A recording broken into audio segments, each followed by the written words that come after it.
Hello. A few of you had asked me about how to make sourdough bread. So I'm going to do a little video to help you. And I am totally not the expert at this, but I'm going to let you know what I know, what I've learned. And sometimes I do things I don't even know why, but I wanted to start out by talking about a sourdough starter. So this is my sourdough starter. This is what it looks like. I fed it last night, and this morning it's a little bit bubbly. It's not like the most robust starter I've seen before, but it works okay for me. So I usually keep it in the fridge during the week, and when I want to use it, I'll take it out the day before and I'll feed it, and then maybe feed it the next day before, so it gets bubbly before I use it. The sourdough starter is a natural yeast that you can even get natural yeast from the air and make your own, or you can get starters and buy them and feed them. And so this morning I'm going to feed my starter and give it a few hours to bubble over, to get more bubbly before I start cooking the bread.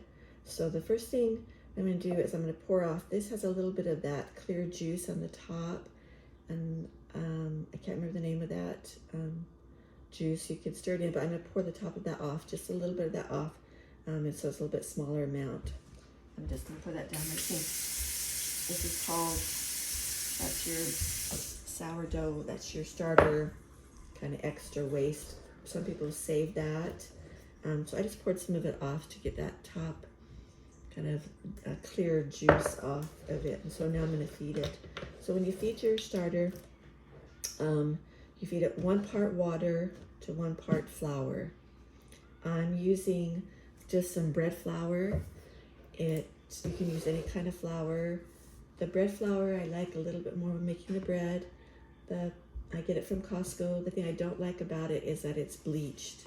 It probably would do a little bit better job if you're bleached. So with sourdough starters, you want to have try not to kill the bacteria. You want to let it grow. So you don't want to have things that are bleached. You don't want chlorine in your water. Try not to use too much metal. Metal kind of is a antibacterial in a way. So I use glass.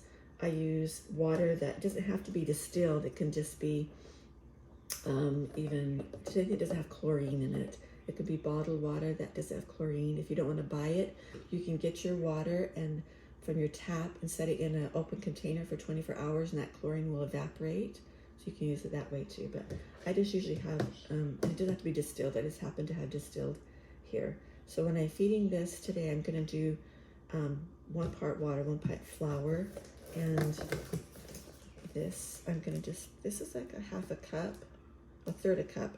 And it doesn't have to be exact, because I'm just going to say I'm going to do 2/3 cup here. You can do whatever quantity, just depending how much you want to make, how much you want to feed. If you're going to be cooking with it, you're going to use it, you want to make a little more. If you're just going to feed it and put it back in the fridge, it doesn't have to be a lot. And then I'm going to take 2. So another little tip is when you're feeding your sourdough, you get a lot of buildup around here over the time that it dries up. So if you put your water in first and do a little swish with the watery, kind of watered down starter, it can kind of rinse off the side of your jar a little bit, and all that has that good bacteria in it. So that good yeast, good natural yeast. So then I'll kind of mix it up so that it's a little thinner and it kind of washes off my jar a little bit. And then I will add the 2 scoops of flour, and it doesn't have to be, it's not exact, but more or less 1 to 1, and then I just mix it up really good in here until it's mixed well, and then I just let it set for a couple hours till it's bubbly. It's good to set it in a place that's not cold or drafty, but you don't want to put it in inside an oven too hot either. So you just want to kind of feed it, let it be warm. I don't know degree wise, I'd probably say like 80 to 90 degrees is nice. 80 is probably more typical. So once I get that stirred up, you'll still see there's a little bit of bubbles in it. It's still pretty healthy because I did this last night or yesterday. So then I just get that mixed up there, and then I'm just gonna rinse things off, and I'm just gonna put this lightly on it and give it about a couple hours, and I'll come back and start on the bread. All right, this is step 2. Once you have fed your starter and it's nice and bubbly, can you see the bubbles in there? Sure can. It's nice and bubbly.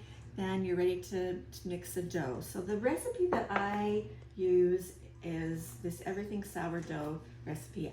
I'll put it in the link below. But the most important part is these ingredients right down here. So that's what we're gonna do. We're gonna mix the dough first. So that's the ingredients, the ratios that I do it with. So I use a scale here. So when I'm using a scale, I'm going to do first the 100 grams of flour on there, and I'm going to zero it out after you put the ball on there, and then I'm just going to dump in till I get 1,000 milligrams. Grams. Oh, what ounce? So it's on fluid ounces. So I'm going to change I don't know if I can change the unit. At this point, I want it to be under grams, so that looks right, about 721. So I'm gonna do 1,000 grams. So, and pretty close. I mean, if it's a little more or less, it's okay. But for the most part, that's the ratio that you want. So that's too much. So I'm gonna grab some out of here to get it close to the 1,000. Okay.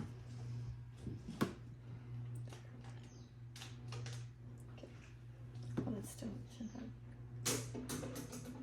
Go. Okay, that's good. So that's 1,000 grams of flour. Now you're going to do 700 grams of water. So put all my water in here, like what I'm going to measure in, zero it. Zero. There. Then get 700. What kind of water? Is that just straight out of the tap? Straight out of the tap water. This can be tap water. When I'm feeding my starter, I try to use the not chlorinated water, but when you're mixing it to do it, I use regular tap water. Okay, that's good. All right, so that's my water. Now I'm gonna do yeast, my sourdough starter. Do the same thing to sear that out. And now I'm gonna do 100 grams of the starter. It's nice and bubbly. How long did you let that sit for? A couple hours. It started to bubble up there, so it's like 104, but that's fine. That's right around with that. So that's proportion. The last ingredient is your salt, and you're doing 2 teaspoons of salt. Okay, so I like to get my 2 teaspoons of salt and mix it in with my flour. What kind of salt is that? This is Himalayan herb salt. I like that, but it's ground already fine. It's not that big fat one. So if it's the rock solid ones, then I will sometimes put it in the water to dissolve it and then put it in there. But if I put it here, it's small, then I'll just mix it up. Then I'm going to add the other 2 ingredients. I like to put my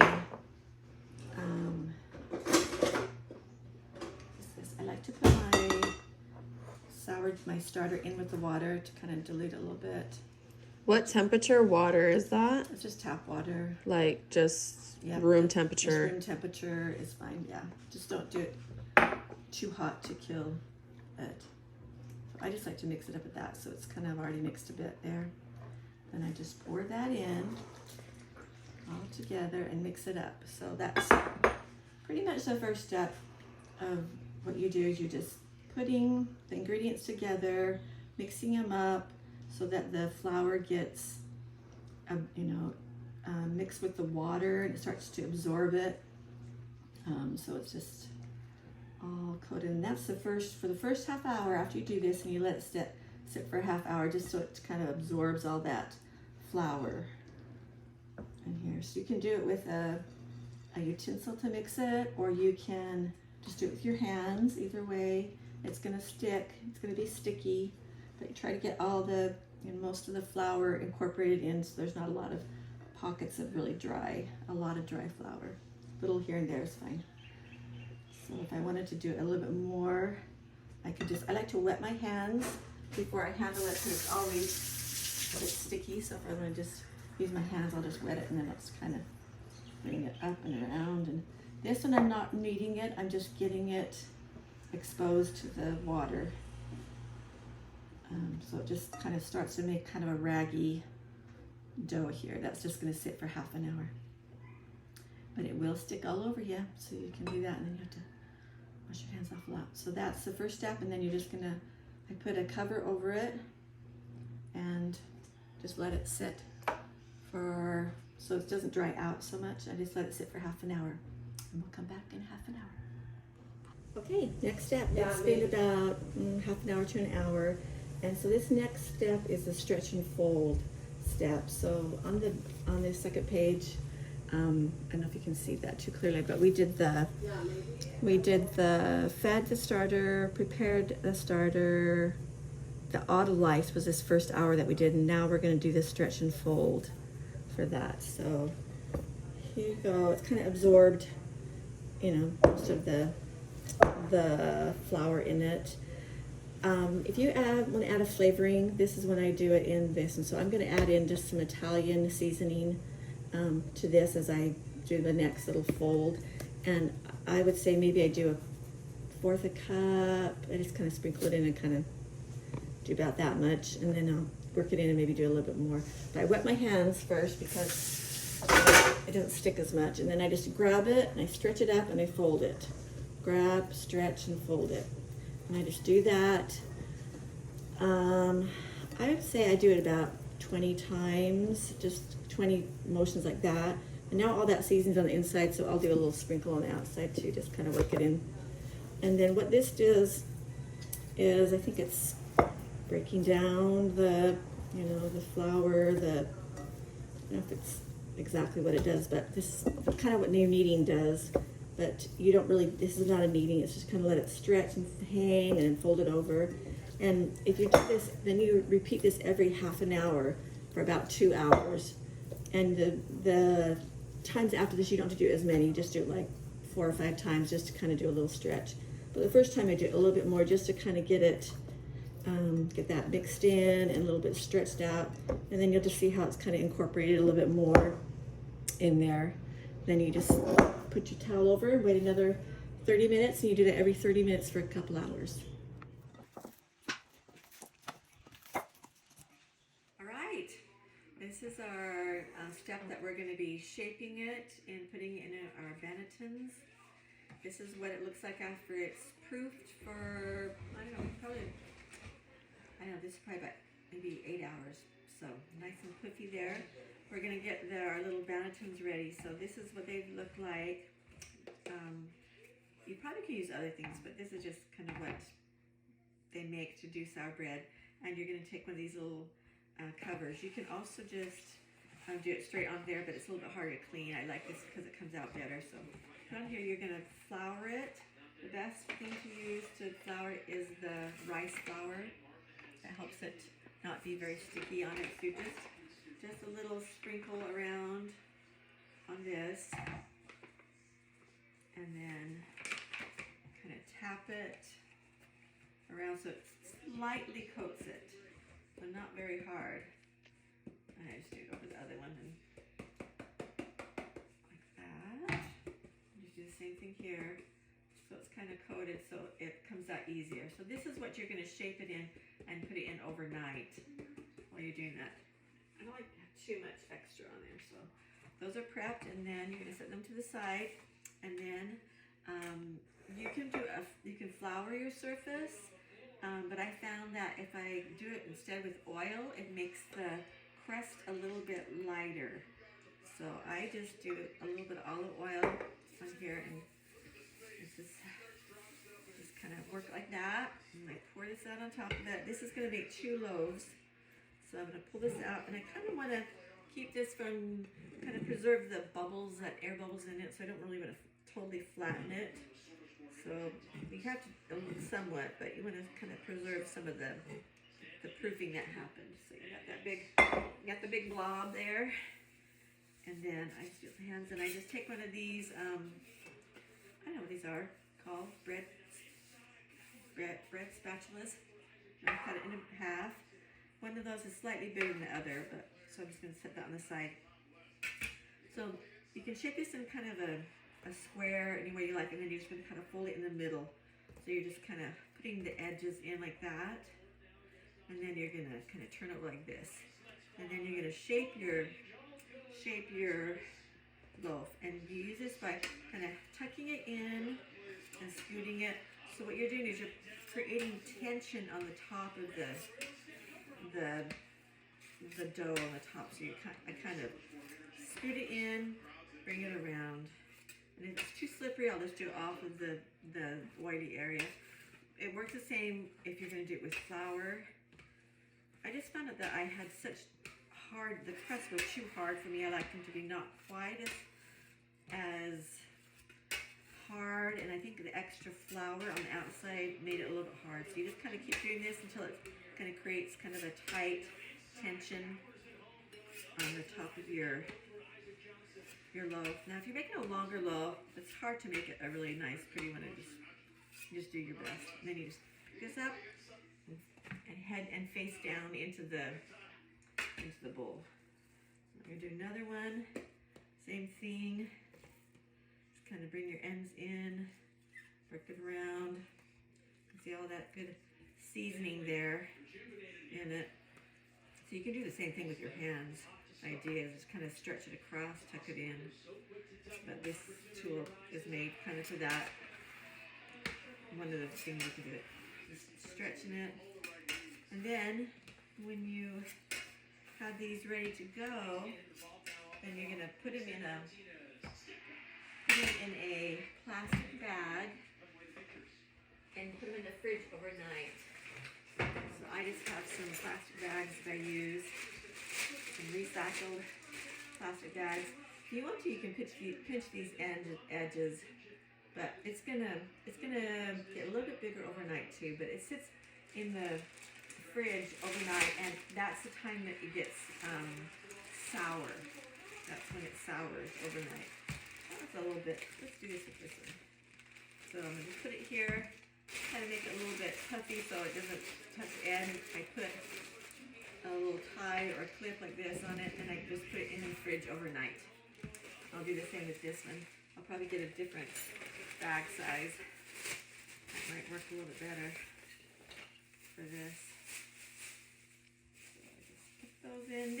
The plastic keeps it from drying out in the fridge, and then in the morning, then you can cook it anytime in the morning. It can stay overnight, or it can even go for like another day. If you want to leave it in the fridge and sour longer, you can. But I usually do this overnight and just cook it in the morning.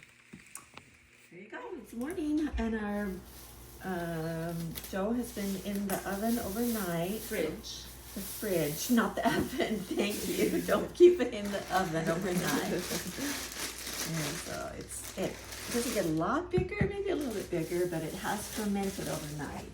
And that's kind of what it looks. And now we're going to put it inside of the oven. So I have preheated the oven to 475, and I put it, if you want to come closer, I put the Dutch ovens in the oven to heat up with the lid on, and I put a pan underneath it. I do that because I noticed that the bottom of my bread was getting darker than I want it to be, so I put it on a pan, and that helps a little bit. So a few adjustments. Your temperatures are going to be different than mine. You have to play with that, but this is the little card for what I do with my temperatures, so you can adjust it. Basically, you cook it with the lid on for about half an hour, and then you take it off, the lid off, and you do the last like 15-20 minutes with it off, depending on and you turn the oven down to 425 when you have the lid off. So that's kind of the idea. Heating up your pan before will create a hotter environment for it to rise faster, because you want it to get in there, be hot and rise and have moisture in it. So those are the things that are going to help you have a good loaf. So that's been heating up. and it's ready to go. This is here. I've gotten out my supplies. Parchment paper is what I use to cook it on. So I'll just turn this over like that. And it comes out pretty nice. It's just about the right amount of rice flour we put on it. It's not too floury there. Then we take our blade. There's a name for this too. I can't remember what it's called. And you can cut a design on it. The design can be an artistic kind of thing there's lots of different designs, but it's really more functional so that when the bread is rising, getting bigger, it doesn't just crack in different places. It will spread out the places that you do it. So you can use a knife, but these little tools with a razor on the end are nice and sharp, so they work the best. So I just do a very simple one. I just go down the middle like that, and then across like that. Deep enough so that it's breaking through the surface of that kind of dried bread there. So you can do any way you want. There's lots of different styles you can do it there. I feel kind of like a surgeon when I'm doing that. And then you can just bake it just like that. I like to put a little bit of salt and rosemary on the top of it to add a little more seasoning. You can also spray it with a little bit of water to create a little more moisture when it's in the pan. So I just do a little spritz there, just enough, not so much that it makes the salt dissolve really quickly. So this is the rock salt that you do there, and I just sprinkle it on as much or as little as you want all over. It doesn't always stick really great. Do that, and then I just take some rosemary. I do fresh rosemary, but this rosemary was fresh a few days ago, so I'm just gonna add some of that. Okay, then I'm gonna put it in the pan, and I'll show you how that goes. I realize now that I made 2 round doughs and I didn't do 2 round pans, so I'm gonna probably not use my long one. I'm just gonna cook this one right now, and I'll do that one after. So this. We're not going to use this because I didn't make long. I usually make one long and one round, but I mix my things around. So I'll take the lid off of here, grab this by the corners, and just set it right in. That. And I put the lid on. You can do another spritz of water in here right now before you put the lid on, but we did enough there. Shut that, and now we're going to set it for 27 minutes, my timer. And I'm going to make sure my oven is still at 475, because sometimes my oven gets cooler. So, all right, then we'll check back. We'll take the lid off. If you don't have a Dutch oven, you can bake it on a flat pan. And if you have a large pan to put over it, it's best to create that kind of Dutch oven effect. But you also want that moisture. But if you don't even have the top, you can put another bowl or a metal bowl or pan of water in the oven to create that humidity in the oven, so you can have that separate. If you don't have a Dutch oven, there's different tricks you can do for that. Let me also show you a couple other things here.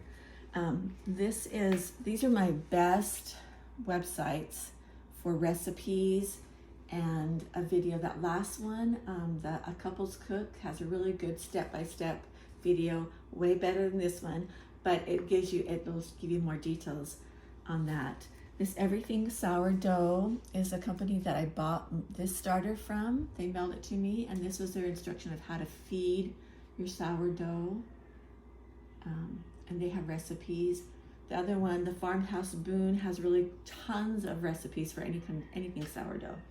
And they have a really good basic one, just a no-knead sourdough. And then the Everything Sourdough is the one we talked about here, is where I ordered that from. So those are some good resources.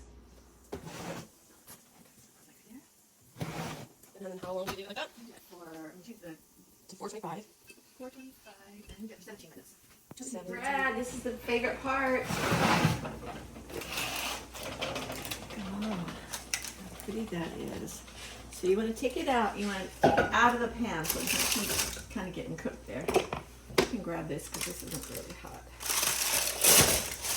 try to bring it out so it's not in the pan. And then the bottom is not too done. And that looks so yummy. And then don't wait till it cools till you slice it. So about how long? I've heard like an hour, but I would say longer if you can. The more that you let it cool, it's going to keep that moisture in the bread, and it's going to be a little sturdier when you go to cut it. These I cut sometimes across here and then turn them over and cut them, slice them that way. So there you go, voila!